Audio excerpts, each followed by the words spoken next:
नमस्कार विद्यार्थी मित्रांनो, आज आपण सुरू करतोय 9th अल्जेब्राचा पहिला चॅप्टरचा पहिला practice set that is 1.1 set ह्या धड्यातील प्रॅक्टिस सेट 1.1 आज आपण सुरू करतोय।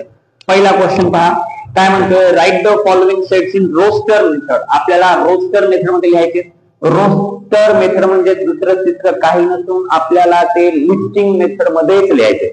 कसं लिहायचं बघा, पहिला क्वेश्चन काय म्हणतोय, set of even natural numbers. Set of even natural numbers पहा, क्वेश्चन नंबर 1 मधील आपण पाहतोय पहिला क्वेश्चन, आणि इथं सेटचं नाव दिलेलं नसल्यामुळे आपण कुठलंही नाव घेऊ शकतोय, तर आपण घेतोय ए हा नाव। काय म्हणतोय, set of even natural numbers, आणि आपल्याला माहिती आहे इवन नॅचरल नंबर्स कोणते कोणते आहेत, 2 4 6 8 10, आणि हे काही नंबर संपत नाहीत, म्हणून आपण इथे स्टॉप करतोय। क्वेश्चन नंबर 2 काय म्हणतोय बघा, क्वेश्चन नंबर 2 म्हणतोय त्याही सेटचं नाव दिलेलं नाहीये काही, म्हणून आपण नाव देतोय बी। क्वेश्चन नंबर 2 म्हणतोय set of even prime numbers from 1 to 50। आपल्याला set of even prime number लिहायचे, आणि ते पण 1 ते 50 च्या दरम्यान। हालाकी 1 ते 50 तर सोडा, सगळ्या नंबर मध्ये इवन पण आहे आणि प्राइम पण आहे, असा नंबर म्हणजे फक्त आपल्याकडे एकच आहे, तो म्हणजे 2। तर इवन पण आहे आणि प्राइम पण आहे, तो म्हणजे कोण, 2। तर आपण जाऊ आता क्वेश्चन नंबर 3 कडे। क्वेश्चन नंबर 3 म्हणतोय सेट ऑफ निगेटिव्ह इंटिजर्स। आपल्याला निगेटिव्ह इंटिजर्स लिहायचे। इंटिजर्स म्हणजे माहिती आहे जे ज्यामध्ये निगेटिव्ह नंबर्स पण आहेत आणि पॉझिटिव्ह नंबर्स पण आहेत, तोच म्हणजे काय असतो, निगेटिव्ह म्हणजे इंटिजर्स। आता बघा, जे इंटिजर्स सुरू कुठं होतात माहित नाहीये आणि संपतात कुठं पण माहित नाहीये, म्हणजे ऍट इन्फिनिटी, सुरू पण ऍट इन्फिनिटी, एंड पण ऍट इन्फिनिटी। बट आपल्याला पूर्ण न लिहिता फक्त आणि फक्त निगेटिव्ह लिहायचे, म्हणजे एवढेच लिहायचे, -1। So we will write as -1 -2 -3 and so on. आणि सी हा सेट मध्ये आपण निगेटिव्ह इंटिजर्स दर्शवलेला आहोत। त्यानंतर आपल्याकडे आहे 7, म्हणजे क्वेश्चन नंबर 4 काय म्हणते बघा, question number 4 7 basic sounds of सरगम, यानी की सूर। 7 बेसिक आपले जे आहेत साऊंड्स लिहायचे, ते म्हणजे कोणते, डी बघा काय म्हणतोय, सा, म्हणजे आपल्याकडे जे 7 सूर आहेत ते लिहायचे, सा रे ग म प ध नी।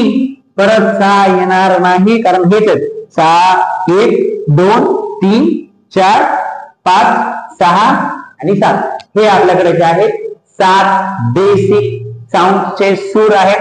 तर आपल्याकडे क्वेश्चन नंबर 1 हा पूर्णपणे संपवतो। जे क्वेश्चन नंबर 1 मध्ये काय म्हणत होता की आपल्याला कशात दिलेलं होतं, रूल मध्ये दिलेलं होतं किंवा सेट बिल्डर फॉर्म मध्ये दिलेला होता, आणि आपल्याला रोस्टर किंवा आपण त्याला लिस्टिंग मेथड मध्ये आपण काय केलेलं आहोत, लिहिलेलं आहोत।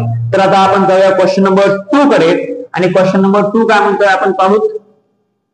तर आपल्याला क्वेश्चन नंबर 2 म्हणतोय right the following symbolic statements in word. काय करायचं आपल्याला, जे स्टेटमेंट दिलेली असेल त्याला वर्ड मध्ये लिहायचंय। तर क्वेश्चन नंबर 1 पहा, त्यातला सबबिट जो आहे तो आहे काय, 4/3। बघा काय म्हणतोय, 4/3 हा जो सिंबॉल आहे तो कशाचा आहे, तर ह्याला म्हणतात belongs to, belongs to, right. तर काय 4/3 तसं आपल्याकडं इथं ते सेटचं परत नाव दिलेलं नाहीये, पण ह्याला आपल्याला फक्त आणि फक्त वर्ड मध्ये लिहायचं असल्यामुळे आपण डायरेक्टली लिहू शकतो की 4/3 is an element of Q। आणि Q म्हणजे काय, तर Q म्हणजे रॅशनल नंबर, Q म्हणजे रॅशनल नंबर। आणि हा बिलॉंग्स टू चा अर्थ असतो की हे 4/3 जे आहे Q मध्ये येत असतो, म्हणजे Q जो रॅशनल नंबर आहे तोच ह्याला काय करतोय, बिलॉंग्स टू करतोय। किंवा जसं जरा बघायचं असेल तर पोल्ट्री बिलॉंग्स टू महाराष्ट्र, या प्रकारे आपण काही एक्झाम्पल देऊ शकतो। तर त्यानंतर क्वेश्चन नंबर 2 आहे पहा, काय म्हणतोय क्वेश्चन नंबर 2, -2 आणि हे आहे डज नॉट बिलॉंग टू। मग बघा मला सांगा -2 नॅचरल नंबर मध्ये येत असते का? येत नसते. तर आपण याला लिहू शकतो -2 does not belongs to, right, does not belongs to n म्हणजे काय? Natural number, natural number. किंवा इथं आपल्याला असे लिहिता येतं -2 is not an element of natural number. किंवा ह्याला आपल्या पहिल्या क्वेश्चनला आपण लिहिता येतं 4/3 इज किंवा 4/3 बिलॉंग्स टू रॅशनल नंबर. काही प्रॉब्लेम नाही, तुम्ही असंही लिहू शकता किंवा 4/3 बिलॉंग्स टू रॅशनल नंबर किंवा -2 ह्याला does not belongs to natural number लिहा किंवा -2 is not an element of natural number. त्यानंतर आपल्याकडे जे आहे तिसरा सेट एक दिलेला आहे. तिसरा आहे सेट फॉर्म मध्ये दिलेला आहे. काय आहे बघा? P is a set, P is an set of all P such that P is an odd number. काय म्हणलं बघा? P is a set of all P such that P is an odd number. आणि ह्याला आपल्याला word मध्ये लिहायचं. जसं वाचतोय ना आता मी तशाच प्रकारे आपल्याला वर्ड मध्ये लिहायचे. हे सुद्धा एक महत्वाचा पार्ट आहे. काय? P is a set of all P's such that टिप्पण झालं P is a set of all P such that P इथून पुढे जसं तसं P is an odd number. ती काय आहे? ऑड नंबर आहे. अशा प्रकारे आपला इथे क्वेश्चन नंबर 2 सुद्धा संपलेला आहे. आता आपण जाऊया क्वेश्चन नंबर 3 कडे. ज्यांना ज्या विद्यार्थ्यांना लिहून घ्यायचं आहे त्या विद्यार्थ्यांनी कृपया स्टॉप करा किंवा स्क्रीनशॉट घ्या, म्हणजे आपल्याला व्यवस्थित ते लिहिता.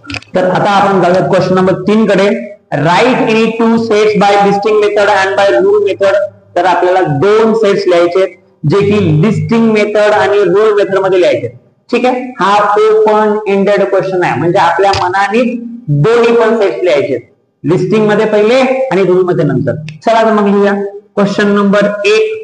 क्वेश्चन नंबर 3 मधला क्वेश्चन नंबर 1 म्हणजे पहिला आपण लिहून टाकू. तर पहिले आपण लिहू लिस्टिंग मध्ये, राईट, लिस्टिंग मेथड. काय नाव देऊ सेटचं ए आणि त्यामध्ये आपण लिहू 5, 10, 15, 20, 25, 30, राईट, अँड सो ऑन. तर ह्याच्यामध्ये काय आहे? लिस्टिंग मध्ये लिहिलोय. आता ह्याला आपण रूल मध्ये कन्वर्ट करूया. आणि रूल मध्ये ह्याच्यामध्ये काय रूल आहे? तर हे आहे 5चा टेबल. आणि आपल्याला असं लिहिता येतं A is a set of all F such that F is a multiple of 5. हा झाला म्हणजे एक वाला एक प्रश्न आपण इथं कंप्लीट केलेला आहोत. त्यानंतर आता जाऊया question number, not question number, म्हणजे ह्याचं 2 लिहायचे. तर आपण पहिले लिहिलं लिस्टिंग मेथड आणि रूल मेथड मध्ये, म्हणजे एक सेट पूर्णपणे कंप्लीट केलं. आता लिहू दुसरा वाला. तर दुसरा वाला काय लिहिता? त्याचं नाव देऊ बी आणि माझ्याकडे काय आहे? पेन, राईट, किंवा ह्याला म्हणतो मार्कर. तो MARKE आणि आर पण एकदा रिपीट आल्यामुळे, म्हणजे पहिले आल्यामुळे रिपीट आपल्याला लिहिता येत नाहीये. तर हे जे मार्कर आहे किंवा मार्क आहे ह्याला आपल्याला असे लिहिता येते. हे तर लिस्टिंग मध्ये आपण हे लिहिलेलं आहोत. ह्यालाच आपल्याला आता करायचं आहे रूल मध्ये. आणि रूल मध्ये हे कसं येईल बघा? रूल मेथड मध्ये काहीच नाही.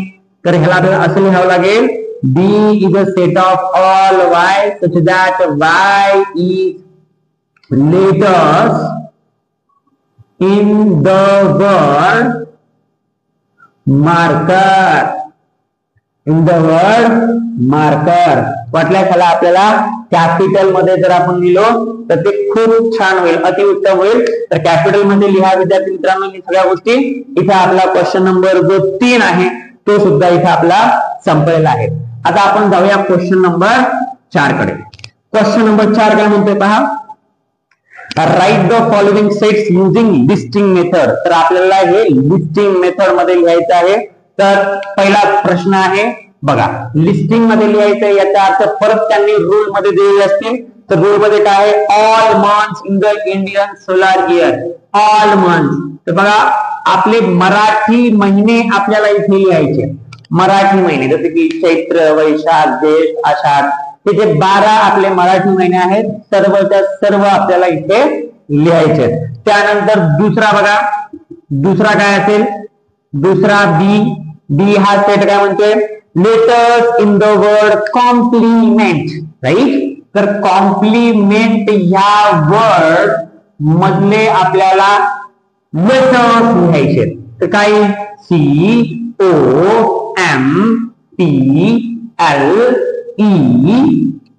Complete, right. ई आलाय, याच्यानंतर कोण आहे, यम आहे. पण यम ऑलरेडी आल्यामुळे आपल्याला परत यम लिहिता येणार नाही.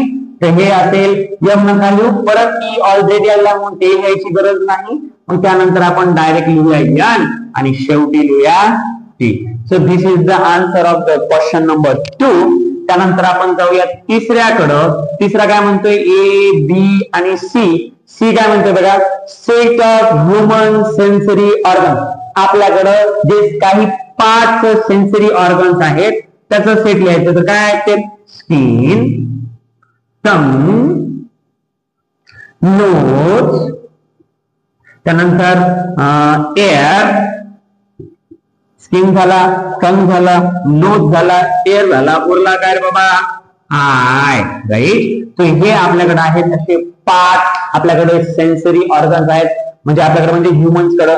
तर आपण हे पण इथं लिहिलं, हे सगळं आपण लिस्टिंग मध्ये लिहितोय आणि आपल्याला रूल मध्ये हे दिलेलं आहे. त्यानंतर बघा क्वेश्चन नंबर 4 काय म्हणतोय, परत नाव आपल्या मनानेच आपण देतोय. क्वेश्चन नंबर 4 म्हणतोय, set of prime numbers from 1 to 20. 1 ते 20 मध्ये जे काही प्राईम नंबर्स आहेत ते प्राईम नंबर्स आपल्याला लिहायचे. बघा काय 1 ते 20 मध्ये प्राईम नंबर 2, 3, 5, 7, 11, 13, 17, 19 अशा प्रकारचे 1, 2, 3, 4, 5, 6, 7, 8 प्राईम नंबर्स जे आहेत ते आपल्याकडे आहेत 1 ते 20 च्या दरम्यान, जे आपण इथे लिहिलेलो आहोत.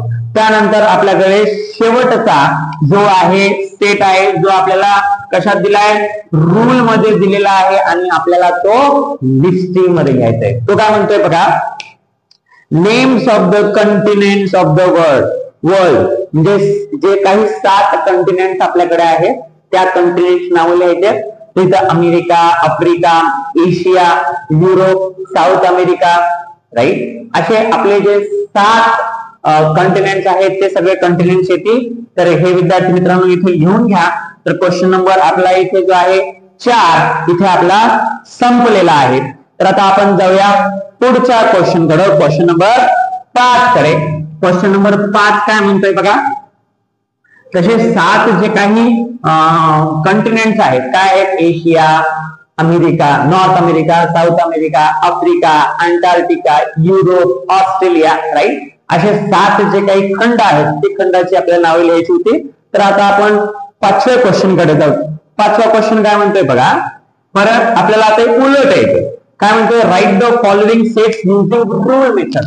आपल्याला कशामध्ये दिलेला आहे, लिस्टिंग मध्ये दिलेला आहे आणि त्याला आपल्याला रूल मध्ये कन्वर्ट करायचं आहे. तर ह्याचे वेगवेगळ्या प्रकारचे आपण थोडेसे उत्तर लिहू शकतो. तर पहिला क्वेश्चन बघा काय म्हणतोय, हे सेटचं इथे नाव दिलेलं आहे 1, 4, 9, 1, 4, 9, 25 आणि अप टू कुठपर्यंत आहेत, तर 100 पर्यंत आहेत. बघितल्यावरती आपल्या लक्षात येतं की हे जे आहेत 1 चा स्क्वेअर, 2 चा स्क्वेअर, 3 चा स्क्वेअर, 5 चा स्क्वेअर, 4 चा स्क्वेअर राहिला इथं 16 आहे का क्वेश्चन मध्ये, बिलकुल 16 आहे, राईट. 16, 4 चा स्क्वेअर, 5 चा स्क्वेअर आणि असे 10 पर्यंतचे स्क्वेअर. तर ह्याला आपल्याला उत्तरामध्ये लिहिता येतं की A is a set of all years such that A is a set of all years such that X is a square of numbers from 1 to 10, right. अशा प्रकारे आपल्याला ह्याला रूल मध्ये कन्वर्ट करता येतं, किंवा असे लिहू शकतो आपण A is set of all x that x is the square of first 10 natural number. तशा प्रकारे आपण लिहू शकतो. क्वेश्चन नंबर 1 इथे झालेला आहे. क्वेश्चन नंबर 2 काय म्हणतोय 6 12 18 24 राईट. बी हा इथे दिलाय 6 12 18 24 आणि कुठपर्यंत 48 पर्यंत दिलेला आहे. ठीक आहे. काय करतोय आपण बघा, बघितल्यावरती लक्षात येतं की हा 6चा टेबल आहे, पण इथं कंडिशन आहे, इथं लिमिट आहे. लिमिट म्हणजे काय की 48 पर्यंतच आहे, म्हणजे 49च्या आतील राईट. 6चा पाडा पण कुठपर्यंत 49 पेक्षा छोटा किंवा 50 पेक्षा छोटा म्हणलं तरी 48 होते, कारण 6च्या पाड्यामध्ये 50 पेक्षा कमी वाला जो येतो 6च्या पाड्यात येतो तो 48 होते. 49 6च्या पाड्यात येत नाही. तर आपल्याला असं लिहिता येतं B is a set of all x such that x is a multiple of 6 and x ला आपण काय टाकू इथे लिमिट टाकू की 6 जो आहे तो कसा आहे मोठा. 6 म्हणजे 1 पेक्षा 6 मोठा आहे आणि 49 पेक्षा x म्हणजे कोण 48 कसा आहे छोटा आहे. याचाच अर्थ 49 कसा आहे मोठा आहे. आता तुम्ही इथं या 1 च्या ठिकाणी 1 लिहा, 2 लिहा, 3 लिहा, 4 लिहा, 5 लिहा, काही प्रॉब्लेम नाही, कारण x कसा आहे हा 6 आहे, 5 पेक्षा मोठा आहे, 4 पेक्षा मोठा आहे, 3 पेक्षा मोठा आहे, 2 पेक्षा मोठा आहे आणि 6 काय आहे म्हणजे हे मल्टिपल आहे ना, म्हणून आपल्याला 6 12 18 24 अप टू 48 पर्यंत लिहिता येते. त्यानंतर तिसरा क्वेश्चन बघा काय म्हणते. थर्ड क्वेश्चन बघा यस बघा आताच आपण केलं होतं कॉम्प्लिमेंट सारखा तशा प्रकारचा क्वेश्चन आहे, जो की काय दिलेला आहे स्माइल SMILE. तर तुम्हाला लिहिता येतं SMILE SMILE राईट. तर ह्याला आपल्याला काय आहे हे लेटर्स आहेत इन द वर्ड स्माइल. तर तुम्हाला ते लिहून टाकायचंय की नाव जे काही असेल C is a set of all y such that y is a letter in the word smile. त्यानंतर आपण पुढे जाऊया. पुढचं आहे जो चौथा वाला आहे तो काय दिलेला बघा Sunday Monday Tuesday Wednesday Thursday Friday आणि सॅटरडे. काय आहे days in a week right. नाव द्या is a set of all P's yes Y. तुम्हाला जे लेटर्स द्यायचे हे जरी बदललो आपण तरी काही प्रॉब्लेम नाही. मग असं लिहिता येतं आपल्याला E is a set of all P such that P is a days in a week right. त्यानंतर आपण पुढे जाऊ. जो शेवटचा क्वेश्चन आहे तो पण काय म्हणतोय बघा AET हे दिलेलं आहे आणि ह्याला आपल्याला रूल मध्ये कन्वर्ट करायचं. ह्याला रूल मध्ये कन्वर्ट करत असताना ह्याच्याने बघा की ह्याच्याने लेटर वर्ड कुठला तयार होतोय का. तर मला इथं ईट पण दिसतोय, टी पण दिसतोय आणि एट पण दिसतोय. तुमच्या मनाप्रमाणे जसं आपण स्माइलचं लिहिलो तशा प्रमाणे लिहिता येतं. आणि अशा प्रकारे आपला जो आहे प्रॅक्टिस सेट 1.1 जो आहे इथे संपलेला आहे. भेटूया पुढच्या प्रॅक्टिस सेट 1.2 मध्ये. नमस्कार, धन्यवाद.